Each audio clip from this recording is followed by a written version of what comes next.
Sobat belajar, video pembelajaran kali ini nanti kita masih melanjutkan pembelajaran pada kelas 4 ya. Tema 9 kayanya negeriku, subtema yang pertama, kekayaan sumber energi di Indonesia. Kita sudah masuk ke pembelajaran yang ketiga.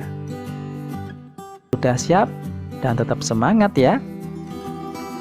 Mari kita membaca sobat belajar. Indonesia adalah bangsa yang memiliki banyak sumber energi. Sumber energi mulai dari minyak dan gas bumi migas sampai yang bukan minyak dan gas bumi non-migas. Sumber-sumber energi tersebut tersebar di seluruh pulau-pulau yang ada di Indonesia. Kesemuanya harus dimanfaatkan secara bijak demi kesejahteraan penduduknya.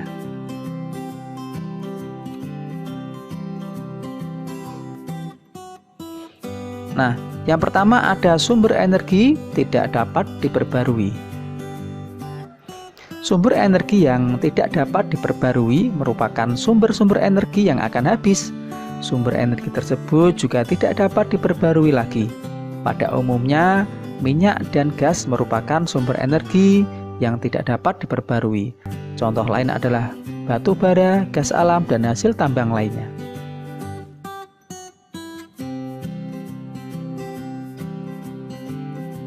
Minyak bumi dan batu bara merupakan sumber energi yang berasal dari tumbuhan dan makhluk hidup yang terpendam selama jutaan tahun. Minyak bumi dan batu bara akan habis jika digunakan secara terus-menerus. Dibutuhkan waktu yang berjuta-juta tahun agar minyak bumi dan gas agar tersedia lagi.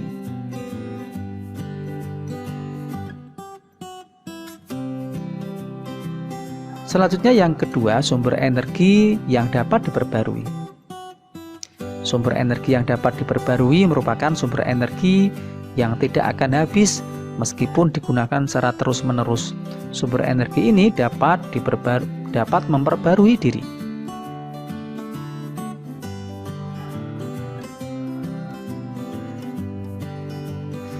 Ada pula sumber energi yang bisa diusahakan atau dibuat oleh manusia. Meskipun demikian, kita tetap harus bijak dan hemat dalam menggunakannya. Contoh sumber energi ini adalah air, matahari, hewan, dan tumbuhan.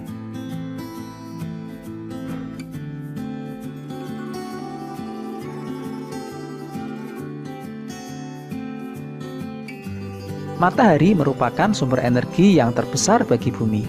Energi matahari tidak akan pernah habis digunakan. Energi matahari bermanfaat bagi seluruh alam, terutama makhluk hidup.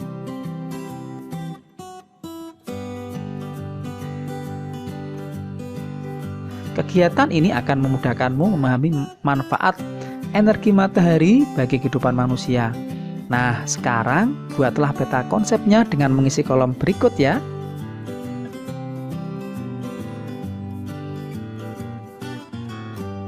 Nah, sobat belajar,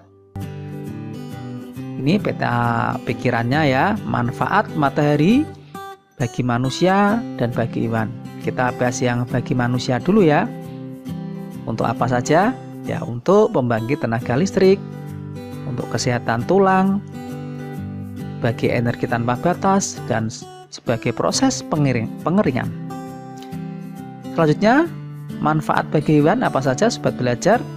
Menghangatkan tubuh mereka, mempercepat pencernaan makanan pada mereka, penguat tulang ya sama seperti manusia, penunjuk arah saat terbang, kemudian mengeringkan bulu.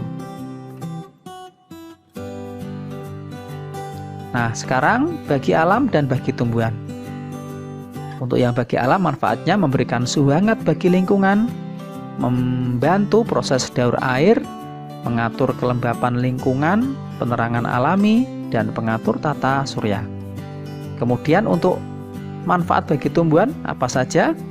Proses fotosintesis untuk pertumbuhan kecambah, membantu pengeringan biji, membantu penerangan bunga dan daun, klorofil.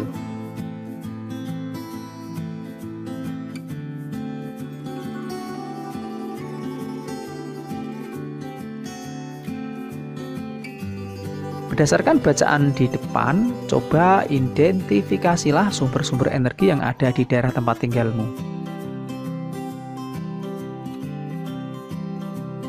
Untuk mendapatkan jawabannya, kamu bisa melakukan wawancara dengan orang-orang di sekitar tempat tinggalmu.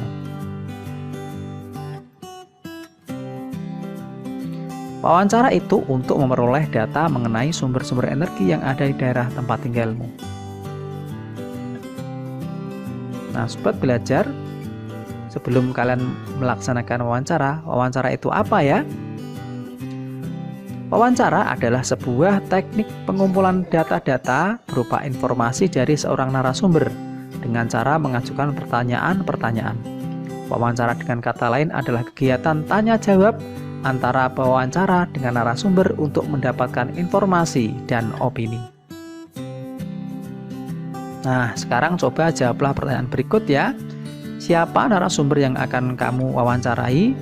Nanti isikan pada tabel atau kolom berikut ya, sobat belajar.